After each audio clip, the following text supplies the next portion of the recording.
Hello everyone. तो आज की वीडियो में हम लोग ये डिस्कस करने वाले हैं व्हाट इज ब्लॉकचेन ट्रायलेमा या फिर क्या होता है ब्लॉकचेन ट्रायलेमा।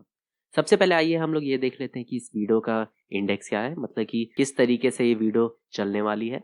सबसे पहले हम लोग ये देखेंगे कि क्या प्री रिक्विजिट्स चाहिए आपको ब्लॉकचेन ट्रायलेमा को समझने के लिए। तो ज़्यादा कुछ नहीं, आपको ब्लॉकचेन का बेसिक्स पता होना चाहिए। भाई ब्लॉकचेन बेसिकली क्या होता है उसका एक जनरल आइडिया, बिल्कुल ऊपर ऊपर से। ओके, कोई डिटेल में स्टडी की आपको जरूरत नहीं है। उसके बाद फिर इस वीडियो का ऑब्जेक्टिव क्या है, क्या एम है इस वीडियो का, इस वीडियो के अंत में आपको किस चीज़ की नॉलेज मिलेगी। तो यहाँ पे हम लोग बेसिकली बात कर रहे हैं कि व्हाट इज ब्लॉकचेन ट्रायलेमा और इसको किस तरीके से हम लोग सॉल्व कर सकते हैं, इस प्रॉब्लम को हम लोग किस तरीके से सॉल्व कर सकते हैं। ओके, उसके बाद फिर हम लोग एक जनरल इंट्रोडक्शन देंगे कि व्हाट इज ब्लॉकचेन ट्रायलेमा। उसके बाद फिर ये जो ट्रायलेमा है, देखो तीन चीजें हैं, स्केलेबिलिटी, डिसेंट्रलाइजेशन और सिक्योरिटी। इसके बारे में हम लोग डिटेल में अच्छे से बात करेंगे इसके बाद। उसके बाद फिर हम लोग ब्लॉकचेन ट्रायलेमा को कैसे सॉल्व कर सकते हैं। ओके, तो किसी भी पॉइंट पे अगर आपको कोई भी कंफ्यूजन हो तो आप सीधे सीधे आप नीचे कमेंट सेक्शन में जाओ, वहां पे लिखो भाई 3:20 पे मुझे ये चीज समझ में नहीं आई, है ना। आप नीचे कमेंट सेक्शन में लिख दो, मैं वहीं पे आपको समझा दूंगा। नहीं तो आप मुझे इंस्टा पे मैसेज कर सकते हो, मैं लिंक नीचे दे दूंगा, जहां भी आपको मैसेज करने का मन हो अब वहां पे मैसेज कर सकते हो। ठीक है, सारी चीजें मैं आपको नीचे प्रोवाइड कर दूंगा पिंड कमेंट में। ओके, अब स्टार्ट करते हैं। सबसे पहले तो हमारा प्री रिक्विजिट्स, मैंने बताया कि आपको एक जनरल आइडिया होना चाहिए कि व्हाट इज ब्लॉकचेन, क्या होती है ब्लॉकचेन। इसके लिए भी मैं आपको नीचे लिंक प्रोवाइड कर दूंगा, आपको अगर नहीं पता कि क्या होता है ब्लॉकचेन। ओके, उसके बाद फिर मैंने ऑब्जेक्टिव बताया कि हम लोग ब्लॉकचेन ट्रायलेमा के बारे में पढ़ने वाले हैं। अब स्टार्ट करते हैं हम लोग एक जनरल इंट्रोडक्शन से कि व्हाट इज ब्लॉकचेन ट्रायलेमा। तो ये जो टर्म है ये दिया था विटालिक ब्यूटेरिन ने। अब जिन लोगों को नहीं पता, he is the founder of Ethereum, the next revolution of blockchain. Okay, तो उन्होंने बेसिकली ये बोला कि जो भी कोई बंदा काम करता है ब्लॉकचेन पे उसको इन तीन पिलर्स, ये तीन हमारे पिलर्स हैं, स्केलेबिलिटी, डिसेंट्रलाइजेशन और सिक्योरिटी। इन तीन पिलर्स में से उसको हमेशा एक से कॉम्प्रोमाइज करना पड़ता है। अब मैं इसका आपको बहुत सिंपल सा एग्जांपल देता हूँ। ओके, जैसे ये इमेज देख लो, इंसान जब यंग होता है तो उसके पास वक्त बहुत सारा होता है, पैसा ना के बराबर होता है और एनर्जी बहुत सारी होती है।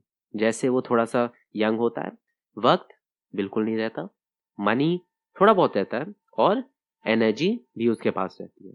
जब वो बूढ़ा हो जाता है तो टाइम उसके पास बहुत सारा रहता है, मनी उसके पास बहुत सारा रहता है, बट एनर्जी उसके पास नहीं रहती है। तो यहाँ पे देखो ये भी एक ट्रायलेमा है, इसको हम लोग बोल सकते हैं कि ये लाइफ ट्रायलेमा है। यहाँ पे आप तीनों चीज को सेटिस्फाई नहीं कर सकते और यही लाइफ है, आपको इन तीनों चीज को बैलेंस करके चलना पड़ेगा। ठीक है, ये थोड़ा मोटिवेशन साइड चला गया वीडियो, बट देखो इसको रियल लाइफ सिचुएशन से समझो। ट्रायलेमा का मतलब होता है कि आपके पास तीन चॉइसेस हैं और आपको तीनों ही सही लग रही है और आप तीनों को साथ में चूज नहीं कर सकते। धर्म संकट जिसको बोलते हैं, है ना। वैसे ही हमारा जब भी ब्लॉकचेन में ये जो हमारे तीन पिलर्स हैं, स्केलेबिलिटी, डिसेंट्रलाइजेशन और सिक्योरिटी, ये तीनों हैं हमारे ट्रायलेमा के तीन लेग्स और तीनों साथ में नहीं चल पाते हैं। अब हम लोग बात करते हैं कि कैसे तीनों साथ में नहीं चल पाते हैं।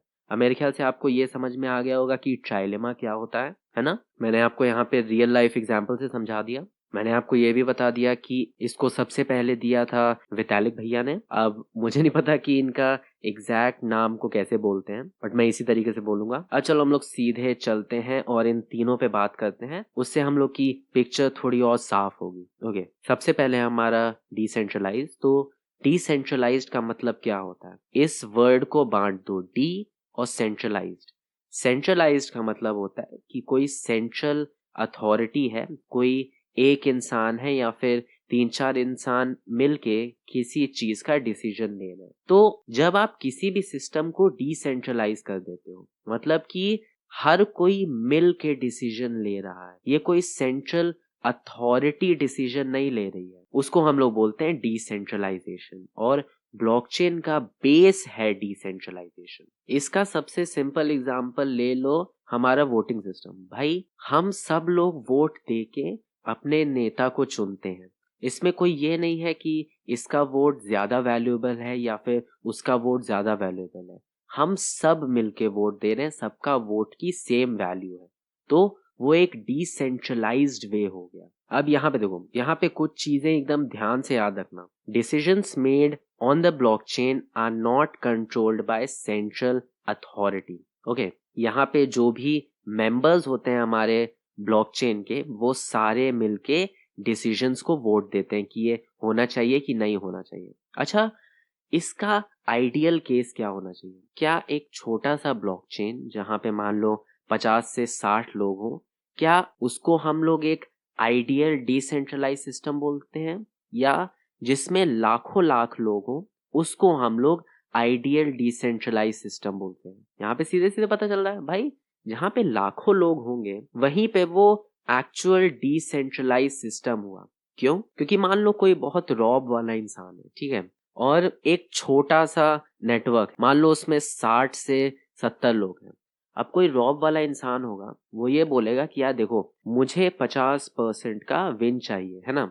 कोई भी डिसीजन को पास करने के लिए 51% लोग साथ में होने चाहिए, ये इसमें भी लॉ होता है। इसको हम लोग 51% अटैक बोलते हैं। तो वो रॉब वाला इंसान क्या बोलेगा कि भाई ये 51% लोग आप मेरे साथ आ जाओ, धमकी से, पैसा देके, किसी भी तरीके से आप 51% मेरे साथ आ जाओ। तो वो तो एक तरीके से मैनिपुलेट कर रहा है इसको, मतलब कि ये तो सेंट्रलाइज्ड हो गया।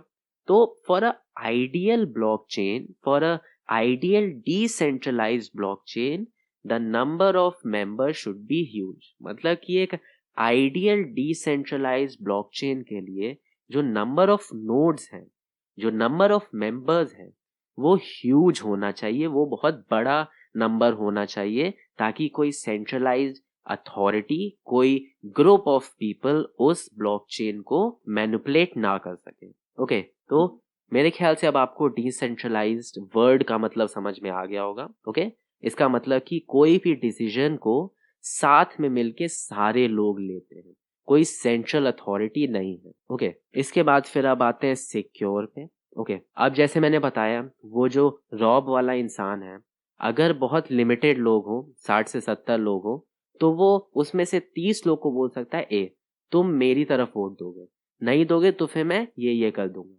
तो अब वो अपने मेलिशियस एक्टिविटी को परफॉर्म कर सकता है, क्योंकि 51% लोग उसके साथ हैं।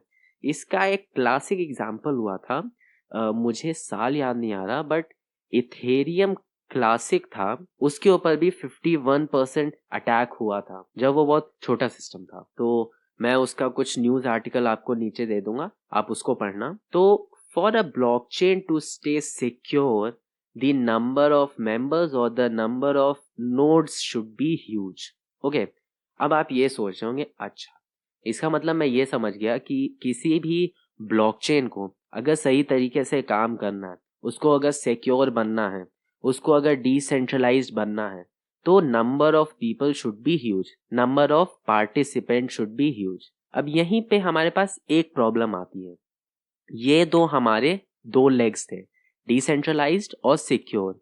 यहीं पे हमारा तीसरा लेग आता है, स्केलेबिलिटी। यार मुझे पता नहीं कि आप लोग ने एक सीरीज देखी है कि नहीं देखी है, बहुत पहले आती थी, उसका नाम था मुसद्दी चला ऑफिस ऑफिस। एंड उसमें बेसिकली क्या होता था, एक बंदा था, उसका नाम था मुसद्दी, और वो क्या करता था, उसको किसी ना किसी काम से उसको सरकारी ऑफिस में जाना पड़ता था।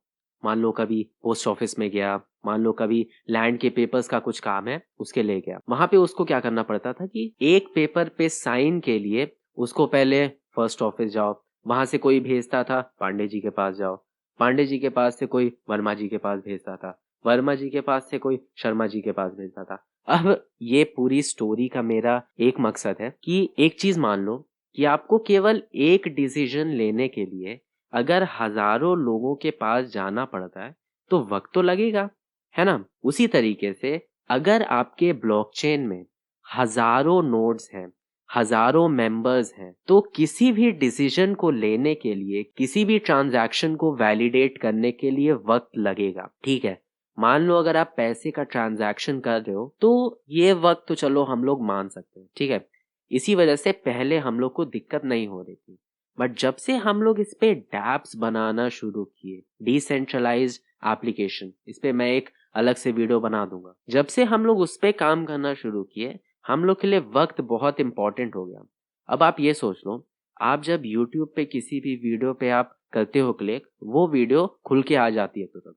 अब आप सोचो, वो वीडियो आप किए क्लिक, वो 5-10 सेकंड बाद खुल के आ रही है। आप तो पागल हो जाओगे यार। मतलब किसी भी काम के लिए आपको अगर 5-6 सेकंड वेट करना पड़ा तो this is not the ideal system. तो जो हमारे पुराने वाले ब्लॉकचेन थे जहाँ पे लाखों लाख मेंबर्स थे, वो हमारा डैप्स के लिए परफेक्ट नहीं थे। इसी वजह से इथेरियम में आजकल बहुत सारे चेंजेस भी आ रहे हैं, शार्डिंग वगैरह ये सब चीजें आ रही हैं ताकि वो एप्स के लिए सही बन सके। तो मेरे ख्याल से अब आपको यहाँ पे प्रॉब्लम साफ साफ दिखनी शुरू हो गई होंगी। अगर हम लोग नंबर ऑफ पीपल को बढ़ाते हैं तो हाँ, हम लोग सिस्टम को डिसेंट्रलाइज कर रहे हैं, हाँ हम लोग सिस्टम को सिक्योर कर रहे हैं, बट आपका नेटवर्क स्केलेबल तो हुआ ही नहीं। क्यों? क्योंकि आपको हर ट्रांजैक्शन को वैलिडेट करने के लिए आपका जो टीपीएस है, ट्रांजैक्शन पर सेकंड, बहुत ज्यादा बढ़ गया, और ये टैप्स के लिए सही नहीं है। हाँ, आप इससे मनी ट्रांसफर और ये सब काम कर सकते हो, बट जहाँ पे आपको इंस्टेंट एक्शन चाहिए वहां पे ये बिल्कुल काम का नहीं है। तो यही हम लोग को ट्रेड ऑफ लेना पड़ता है। मान लो कि अगर आपने थोड़े नंबर ऑफ पीपल को कम कर दिया तो उसको आप एकदम सेंट्रलाइज कर दे रहे हो, क्योंकि कुछ लोग ही मिल के सारे डिसीजंस को ले रहे हैं। आप सिक्योरिटी से खेल रहे हो, क्योंकि भाई वो जो लोग हैं वो लोग मैलिशियस भी तो हो सकते हैं। तो यही जो एक खेल है, जो एक स्वीट स्पॉट ढूंढने का खेल है कि कितने नंबर ऑफ मेंबर्स हम लोग अपने सिस्टम को डिसेंट्रलाइज्ड, सिक्योर और स्केलेबल एक ऑप्टिमल लेवल पे बना सकते हैं। यही है हमारा ब्लॉकचेन ट्रायलेमा। मतलब कि भाई जो प्रोग्रामर है वो एकदम कंफ्यूज है कि मैं करूं क्या। मैं क्या डिसेंट्रलाइज और सिक्योर करूं बहुत सारे लोग को लेके, या फिर मैं कुछ लोग को लेके इसको स्केलेबल करूं। क्योंकि यार आप एक चीज आप मानो चाहे ना मानो, डैप्स ही ब्लॉकचेन का फ्यूचर है। आपको स्केलेबिलिटी चाहिए। जो बोला जाता है कि वेब 3 इज द फ्यूचर, तो आपको स्केलेबिलिटी चाहिए अगर लाखों करोड़ों लोग आपके एप्लीकेशन को यूज करने वाले हैं। बट आप सिक्योरिटी से भी नहीं कॉम्प्रोमाइज कर सकते हैं, क्योंकि वेब 3 का वादा है सिक्योरिटी का, वेब 3 का वादा है डिसेंट्रलाइजेशन का। तो यही ट्रायलेमा है। जो भी ब्लॉकचेन को बनाता है उसका यही ट्रायलेमा है, इसकी यही धर्म संकट है कि भाई मैं क्या चुनूं। अब इसको सॉल्व करने के कुछ तरीके हैं। पहला है हमारा इथेरियम 2.0 में हमारे शार्डिंग और रोलअप्स आए हैं। शार्डिंग में बेसिकली क्या होता है कि हम लोग ट्रांजैक्शंस को छोटे छोटे शार्ड्स में बांट देते हैं, उसके बाद फिर हर शार्ड्स को हम लोग अलग अलग उस पे एक्ट करते हैं। ओके, तो ये शार्डिंग होता है। मैं ये सब के लिए मैं अलग से वीडियो बना दूंगा, क्योंकि मुझे पता है कि ये बहुत बड़े टॉपिक्स हैं। इसको मैं एक छोटे से वीडियो में नहीं समझा सकता। इस वीडियो का मेरा मेन एम था कि मैं आपको ये समझा सकूं कि ब्लॉकचेन ट्रायलेमा क्या होता है। ब्लॉकचेन सिस्टम के जो तीनों पिलर्स हैं वो तीनों कैसे साथ में नहीं एग्जिस्ट कर पा रहे हैं, सास बहू की तरह जो जो ये तीनों लड़ रहे हैं, इसको मुझे समझाना था आपको। उसके बाद फिर हमारे पास लाइटनिंग नेटवर्क भी होता है। ये मतलब कि एक साथ में एक अलग नेटवर्क होगा जहाँ पे हम लोग बैकअप की तरह रखेंगे, वो भी मैं आपको समझा दूंगा। इसके ऊपर भी मैं वीडियो बना दूंगा। सारी वीडियोस के लिंक आपको नीचे डिस्क्रिप्शन में मिल जाएंगे। और जब तक मैं वीडियो नहीं बनाया हूँ उस वक्त तक मैं आपको कुछ और वीडियोस के लिंक दे दूंगा, क्योंकि यार हिंदी में वीडियोस ये सब चीजों पे बहुत कम बनी है। लोग जब वेब3 की बात करते हैं तो लोग बस पैसे की बात करते हैं, इसमें पैसा बहुत है, बट लोग इसके बेसिक्स को नहीं समझाना चाहते हैं। हिंदी पे इसके बहुत कम वीडियोस हैं। तो मेरा बस ये एम है कि ये जो बेसिक कॉन्सेप्ट्स है ना, कोई हाइप वाला मैं यहाँ पे कुछ नहीं पढ़ाऊंगा। जो बेसिक्स है ब्लॉकचेन का, जो कि एक डेवलपर को या फिर एक नॉर्मल यूजर को पता होना चाहिए, वो चीजें मैं इस चैनल पे बताने की कोशिश कर रहा हूँ। ओके, और भी बहुत सारी चीजें हैं जैसे कि रिले चेन्स हो गया, पैरा चेन्स हो गया, तो ये सब चीजें यूज करके हम लोग ट्रायलेमा को अवॉइड कर सकते हैं। ओके, मैं आपको कुछ नीचे वेबसाइट्स की लिंक दे दूंगा जहाँ पे आप जाके इसको और डिटेल में पढ़ सकते हैं, और मैं आपको कुछ वीडियोस के भी लिंक दे दूंगा जहाँ पे ये चीज़ें थोड़ी और अच्छे से समझाई गई है। ओके, और बाकी आपको अगर किसी भी पॉइंट पे ना समझ में आया हो कि मैं क्या बोल रहा हूँ, या फिर मैं किसी भी पॉइंट पे कुछ गलत बोल गया हूँ, तो आप नीचे कमेंट सेक्शन में मुझे बता दो, क्योंकि भाई मैं खुद एक स्टूडेंट हूँ और मैं खुद इस चीज़ को सीख रहा हूँ, तो भाई मेरी तो हेल्प ही होगी। ओके, तो आप नीचे कमेंट सेक्शन पे बताओ, और मिलते हैं हम लोग अपने नेक्स्ट वीडियो पे।